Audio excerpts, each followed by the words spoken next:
नमस्कार, स्वागत है। आप देख रहे हैं न्यूज 18 का डिजिटल प्लेटफॉर्म। मैं हूं आपके साथ पूजा सचदेवा। ताइवान के F-16 फाइटर जेट ने कुछ दिनों पहले चीन के विमान और फाइटर जेट्स को लॉक कर दिया था। तब सामने आया था कि चीनी विमानों के मुकाबले ये बहुत ताकतवर हैं। लेकिन अब एक ऐसी खबर आई है जिसके कारण ताइवान की वायुसेना को अपने सभी F-16 लड़ाकू विमानों को अस्थायी रूप से उड़ान से रोक दिया है और प्रशिक्षण मिशन को भी निलंबित कर दिया है। ताइवान ने अपने सभी F-16 फाइटर जेट्स को ग्राउंडेड कर दिया है। और ये फैसला क्यों लिया गया? ये फैसला मंगलवार की देर रात को एक F-16 फाइटर प्लेन के क्रैश होने के बाद लिया गया। दरअसल इसी हफ्ते एक F-16 फाइटर जेट और उसका पायलट रहस्यमयी तरीके से लापता हो गए थे।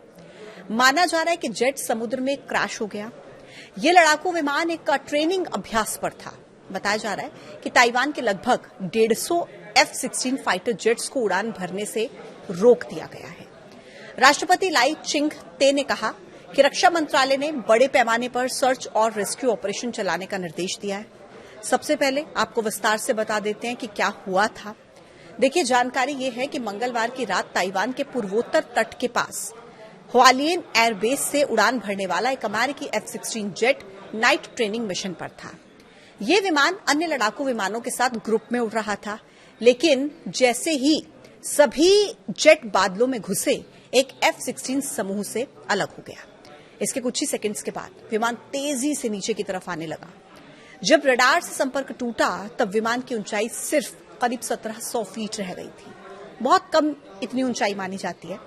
ताइवान के रक्षा मंत्रालय ने लापता पायलट की पहचान कैप्टन हसिन पो यी के रूप में की है। अधिकारियों के हिसाब से विमान के गायब होने से कुछ ही सेकंड्स पहले पायलट ने संकेत दिया था कि वो इजेक्ट यानी कि बाहर निकलने की कोशिश करेगा, लेकिन ये अब तक साफ नहीं हो पाया कि वो वास्तव में बाहर निकल पाया या फिर नहीं। ताइवान चीन के करीब है और इसके F-16 के क्रैश होने पर सबसे पहला सवाल यही उठता है कि क्या इसमें चीन का हाथ है या फिर किसी खराबी के कारण वो गायब हो गया।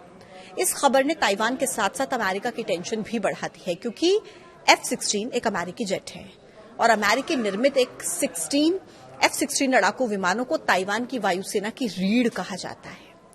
हाल ही के महीनों में ताइवान के एयरस्पेस में चीनी सैन्य विमानों की घुसपैठ को रोकने में इन F-16 ने अहम भूमिका निभाई है। ताइवान की वायुसेना ने 1993 में अमेरिका से 150 F-16 लड़ाकू विमानों का ऑर्डर दिया था। सभी डिलीवरी 2001 तक पूरी हो गई थी। ताइवान के लड़ाकू विमानों के साथ इस तरह की घटनाएं ऐसे समय में हुई हैं जब चीन द्वीप के चारों तरफ अपना सैन्य घेरा लगातार बढ़ा रहा है। हाल ही में चीनी सेना ने द्वीप के चारों तरफ समुद्र में बड़ा सैन्य अभ्यास किया था। चीन इस द्वीप को अपना मानता है और राष्ट्रपति शी जिनपिंग ने इस पर कब्जा करने के लिए ताकत के इस्तेमाल से इनकार नहीं किया है। राष्ट्रपति लाई चिंग-ते ने द्वीप की संप्रभुता का वादा किया है।